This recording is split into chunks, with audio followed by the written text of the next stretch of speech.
What's the meaning of afterbirth? Afterbirth. Afterbirth. Afterbirth. Afterbirth. Afterbirth.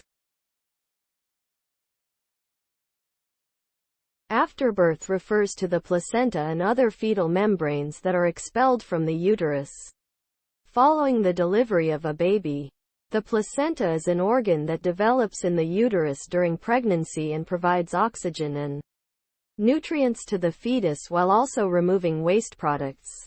Once the baby is born, the uterus contracts and expels the afterbirth.